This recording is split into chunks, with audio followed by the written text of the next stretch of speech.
आदाब सवाब। दादा जान आदाब। हाँ दे रहे हैं, आपको भी दे रहे हैं। एक मिनट रह जाइए। हाँ नहीं, आपके खाने का वक्त हो गया है। सवाब, जी? हमने आपको कल क्या क्या बताया था? कि पिंजड़ों के सलाखों के बीच में कितने इंच की दूरी होनी चाहिए, कौन से परिंदों को किस वक्त पे कौन से दाने डालना है, और पीने के पानी को कब कब बदलना है, और सबसे जरूरी बात की पिंजरों की सफाई करते वक्त ध्यान रखना कि कहीं उड़ ना जाए। दादा जान, एक बात पूछूं आपसे? पूछो। हम इनको कैद में क्यों रखते हैं? हम इनको कैद में इसलिए रखते हैं ताकि हम इन्हें एक बेहतरीन घर दे सकें, इनकी शिकारियों से हिफाजत कर सकें। सवाब बेटे, ये एक पुश्तैनी दुकान है और हम चाहते हैं कि इसे एक अलग मुकाम पे पहुंचाया जाए। तो आगे ये दुकान आपको संभालनी पड़ेगी बरखुरदार। जाओ खेलो, वरना हम तालीम के लिए भेज देंगे। जाओ। मोहब्बत और खुशहाली की निशानी है ये मोहतरमा। सच?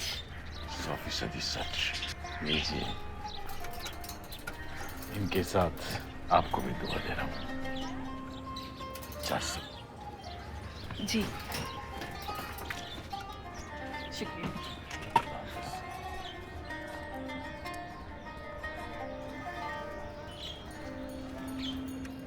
बहुत खूबसूरत पंछी है ये। कितने की देंगे? 200 के। इतना महंगा? जनाब कुछ कम करिए, मुझे मेरे बेटे के लिए चाहिए। आप इतने खूबसूरत पंछी को इससे भी कम दाम में खरीदना चाहते हैं? अपने बेटे को खुदा का एक नया तोहफा दे रहे हैं, उसमें भी मोल भाव कर दें जनाब।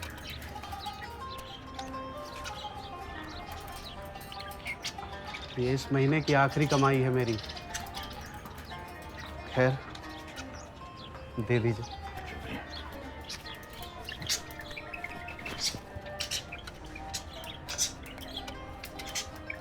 ये लीजिए जनाब। बहुत शुक्रिया। खुदा हाफिज। अल्लाह हाफ़िज़।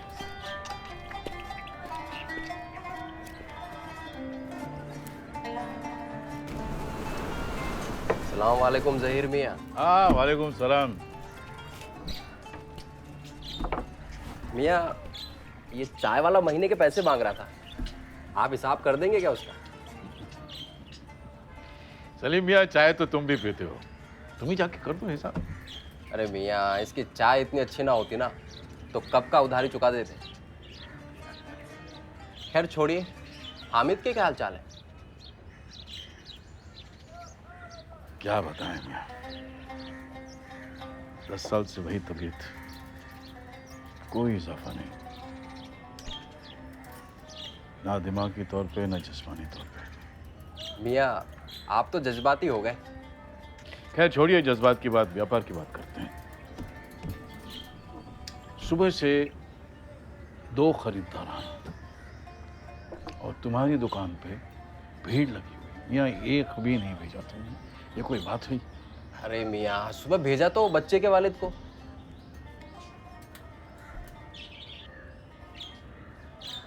वैसे बुत का धंधा तो मेरा है, पर आपने जो ये लकड़ी के खिलौने और बांसुरी बनाई है, अगर ये मैं लेना चाहूँ तो क्या दाम लगेगा? मतलब आपकी और मेरी ज़रूरतें एक ही हैं, मिल बांट के आधा आधा कर लेंगे। ये बिकाऊ नहीं है सही में।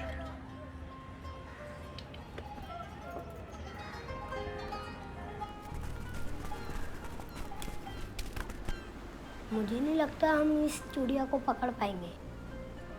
तुम्हारे बड़े अब्बा के पास तो इतनी सारी चिड़िया है, तो तुम चिड़िया के पीछे क्यों पड़े हो?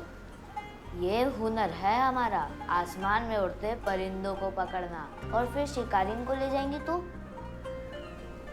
बेटा एक बात बताओ, आप इन्हें पकड़ने की कोशिश क्यों कर रहे हैं?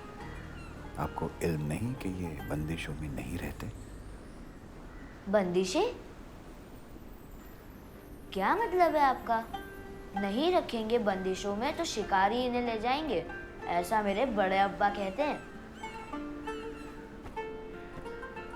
आप अपने बड़े अब्बा के पास ले चलेंगे हमें?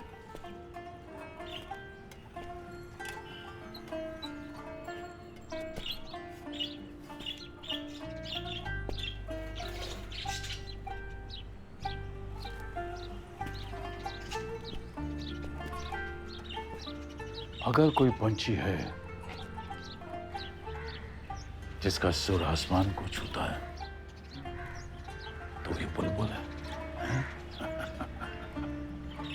मेरी सुबह इसकी मौसीकी के साथ शुरू होती। अरे आपने इन पंछियों को तो देखा ही नहीं। ये मोहतरमा भी बेहतरीन गायिका है। इन बैसाखियों का क्या दाम है? ये बैसाखी बिकाऊ नहीं है जनाब, ये मेरा जाती सामान है। और भी पंछियां हैं, देखिए, ये देखिए। ये मेरे आने वाले कुछ आखिरी सालों के लिए चाहिए था मुझे। ये बैसाखी की दुकान नहीं है जनाब। मुझे तो ये बैसाखी बिकाऊ मालूम पड़ रही है, काफी अकीदत से बनाए आपने। ये पंछियों की कफस की दुकान है जनाब। अगर आपको पंछियों में दिलचस्पी है तो बोलिए, वक्त जाया करने के लिए बाजार में दुकानें और भी हैं। माफ कीजिएगा, मैं तो बस सिर्फ इस कारीगरी की कदर करने के लिए खरीदना चाह रहा था। देख के मालूम पड़ता है कि आप लकड़ी की कला को जाहिर करने में काफी माहिर हैं। ये कोई मजाक की चीज नहीं है। यह इंसान की बेबसी को बयान करने वाली चीज है।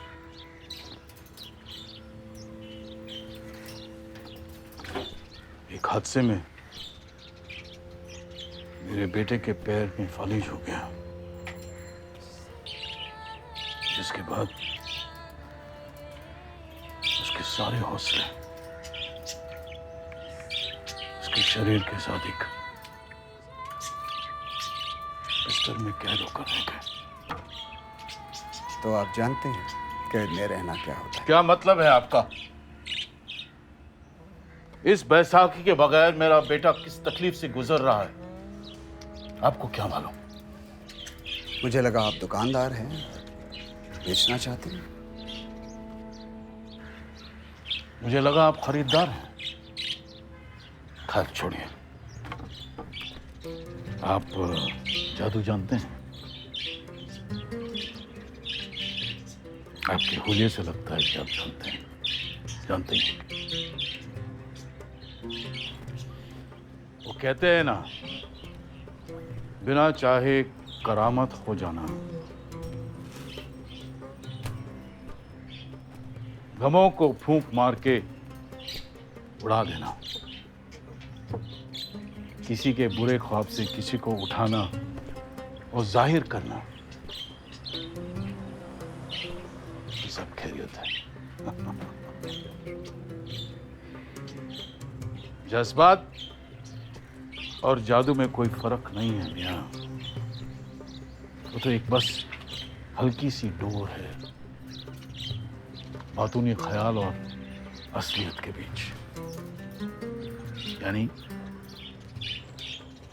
जादू और जज्बात को, इस मसले को कहीं दूर छोड़ दें, क्योंकि उम्मीद करने से मायूसियात लगती। ये मेरे बाप दादा की पुश्तैनी दुकान है। बेचते कैसे हैं बखूबी सिखाया उन्होंने। उम्मीद और नाउम्मीदी के उफक से कहीं दूर एक दुनिया है जिसे हम चुनते हैं अपनी मर्जी से, और वो मर्जी उतनी ही पुश्तैनी है जितनी कि ये दुकान। एक सिपाही था जो दूर रेगिस्तानों में एक कबीले की रखवाली में शामिल था। वो जब भी किसी दुश्मन को मारता था या कैद में करता था तो उसका सरदार उसको एक सोने का सिक्का देता था। लेकिन वो इस बात से खुश नहीं था। वो सिर्फ ये काम कर रहा था अपने कबीले और अपने घर वालों की हिफाजत के लिए, बगैर ये सोचे कि क्या उसे ये काम मंजूर है या नहीं, या सिर्फ एक हुक्म की हामी है इसलिए। एक दिन वो सिपाही पहरा देते वक्त उसकी आंख लग जाती है और ख्वाब में वो देखता है कि उसकी बंदूक की नोक पर एक लड़का पड़ा हुआ है, अधमरा, खून में लथपथ, और वो लड़का उसे चीख चीख कर चिल्ला रहा है, मुझे छोड़ दो, मैं तो बस एक मामूली सा राहगीर हूं जो भटक गया और तुमने मुझे कैद कर लिया। मैं तुम्हारे कबीले का दुश्मन नहीं हूं, मुझे मारकर तुम्हें कुछ नहीं मिलेगा। और क्यों मारोगे मुझे तुम? सिर्फ एक सोने की अशर्फी के लिए? सिपाही उसे देख के बोलता है, ये मेरे सरदार का हुक्म है और इससे मेरा घर चलता है, और वो उसे गोली मार देता है। सिपाही घबराकर उठ जाता है। उसे यह सपना कई दिनों तक उलझन में रखता है। उसे घर में सुकून नहीं मिलता। और जब भी सोता है तो उसका ज़मीर उसे ललकारता है। सिर्फ एक सवाल उसे अंदर से खाया जाता है, क्या यही है मेरा इंतखाब?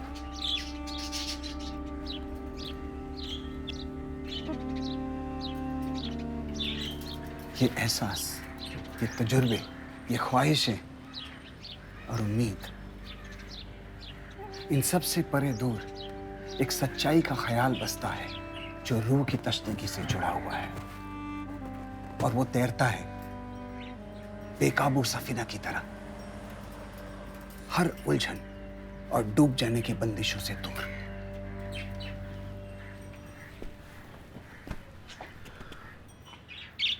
असल खुशी रूह की तस्कीन में है, और उसका एहसास किसी के साथ बुरा करने से नहीं आता, अच्छा करने से आता है। ज़ाहिर मियां, किसी को कैद में रखकर नहीं, आजाद करके आता है।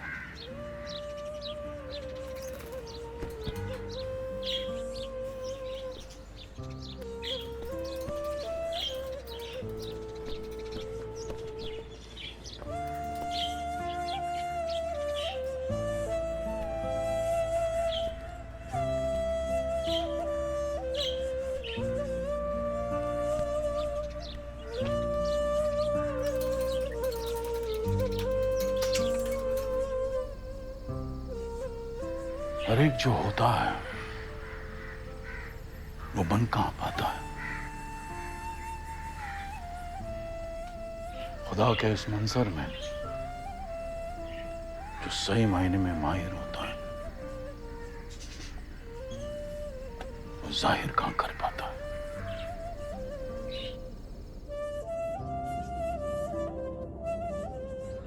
दादा जान, हमने चिड़िया उनको आजाद क्यों किया? ताकि हम आजाद हो सकें। मैं समझा नहीं। पर उन्हें आसमान में उड़ता देख अच्छा लग रहा है।